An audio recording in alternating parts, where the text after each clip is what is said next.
Greetings, fellow humans. Welcome to Sam and Max Surfin' the Streams. I'm Max. I'm Sam. And we are here to bring you a review of the the 6th episode. Sixth episode. Of the second season of Orville, which is titled A Happy Refrain. An apt title for an episode with no stakes whatsoever. That's true.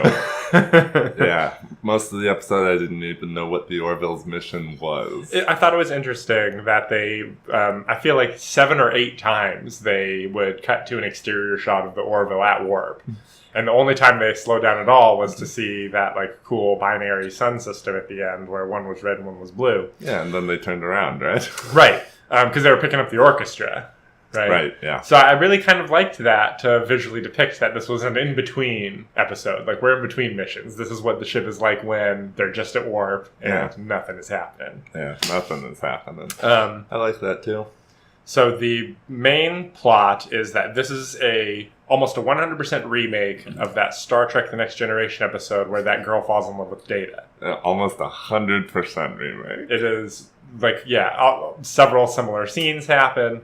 And it's cool because Isaac essentially is Data, except for he has no desire to become more human whatsoever. Right. And in this plot that they set up way back in the first season of having these two characters get closer, Dr. Claire Finn kind of falls for Isaac when his programming leads him to be extra thoughtful. Right. You know, he brings her a banana because you notice that she gets hungry at a certain time, stuff like that. Yeah. And that's just sort of an exploration of the sort of relationship a person might have with a robot. And you really have to give it. You have to give it to Penny Johnson because she has to carry the whole episode pretty much on her acting skills alone. Because Isaac spends the majority of the episode as a faceless, emotionless robot. Yeah, as he is. And she really makes you believe like that she is into him. You know, right? She likes him. She's really good at this. She likes him and she wants him to be able to like her back. Right, she wants to figure out a way, like, around the logic of the way his programming works. That, like, oh, but isn't that, like, the way a robot might describe love? Like, yeah.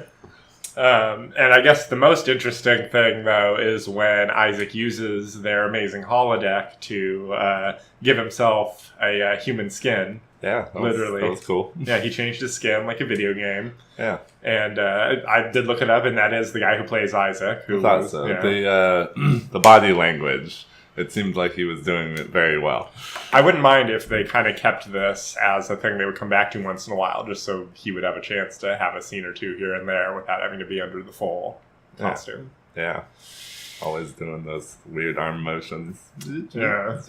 I am a robot. Because that's the only thing he has to act. Like, he has no face whatsoever. Yeah, like, he's literally got those blue eyes, though. Yeah, it's so much thick. Those are endearing. The eyes work. The slightly offset eyes. Yeah. And the scene where he's breaking up with her. And he's wearing the dirty wife beater and some underpants. Oh my god. Like, that was so the scene in the Next Gen episode where Data walks in and goes, "Honey, I'm home." Oh yeah. Point for point. Except the only difference was intention. Right. Some other funny stuff. I mean, this was overall a pretty funny episode. When Gordon and John are running back to the bridge to be the first one to tell everybody on the bridge about ask Claire out on a date. Yeah, that was great. And right before that, everybody at engineering heard it at the same time and got to give their input. Did you notice that every time, like, Kelly was involved in a lot of conversations in this episode, especially with Dr. Finn. Yeah. And every time she would have any kind of romantic memory or story to tell, it was always an Ed memory. It was never anything to do with her new guy or any other person. Every single, romantic thing she ever thought of was I have noticed that, but now that you point it out, it's totally true about any time she's ever talked about a relationship. Not specifically about a person. It's always been about Ed. Yeah, I felt like they went to it at least 3 times in this episode, which to me is like blatantly. No, that sounds completely blatant.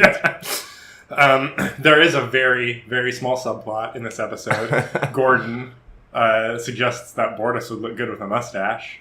Yeah. He isn't wrong. He sells it to him. Like, it really works on Bortus, if you ask me. It really gives him a Ron Swanson vibe. Yeah, and that's true. He's already kind of the Ron Swanson of the ship, when you think about it. Yeah. Yeah, like, he's not really unsure about things. There's misunderstandings here and there, but he has a strong belief system, and he wants to do things a certain way, and he definitely wants to have his birthday by himself. Like, that's a very Ron Swanson-y way to be. Nah, it's true. It's true. It was a good subplot for those 3 or 4 scenes that we got. It is too bad that the only time Clyden ever shows up, it's so that he can complain about something Bortus is doing. Yeah, that's true. You kind of wish that Clyden could be involved in something that wasn't an argument. Yeah, because Clyden is funny too. They're both so funny. When they're having their little tiff in front of the orchestra during the orchestra performance. Oh, yeah. And then the kid, whose name I can never remember. I don't remember his name. Yeah, it's like, I think the mustache looks good. It's like, thank you. And that orchestra we saw was actually the show's orchestra, like the one that scores the show. Hey, that's cool. Yeah. They did a good job. They did a good job considering, I bet a lot of those people have never had to like play violin while wearing full alien makeup. Yeah, that's true. Yeah, we got a few musical shows in the episode. It's nice. A very next-gen thing to do. Seth MacFarlane loves show tunes. Yeah. Of course, he's going to have him be singing in the rain. Yeah, that's true. Well, the one last thing I feel like we can't forget to mention is when Yaphet gets the idea from Isaac's body skinning to when Claire is temporarily on the outs with Isaac during this episode, he decides to step in and he breaks into her holodeck program and he's given himself a new skin, and so we get to see Norm Macdonald, who's a giant man. He's huge. Come out and he straight miladies her. Drink milady. Yeah. Then he breaks the illusion by stretching his arm across the bar to grab a drink.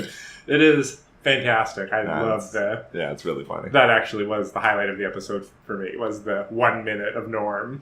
Yeah, I'd have to agree with that. That scene, just perfect. And earlier, when Isaac is telling the people in engineering that he's going to ask Claire out, and Yaphet's like, "Ooh, are you kidding me?" Like, that's kind of what take.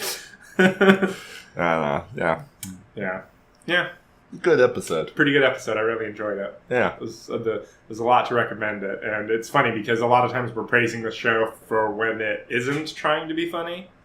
And this episode was very much trying to be funny for the great majority, I thought. That's true. And we're often dissing on the show for being too relationship-y in cases of Ed. And here we get an entire robot-human relationship episode, and it's golden. Because that's a Star Trek plot. Like, Ed and Kelly is not a Star Trek plot. Just 2 humans? What is that? 2 humans? Yeah. Ugh, gross. Yeah, that's a sitcom plot. That's in our Star Trek.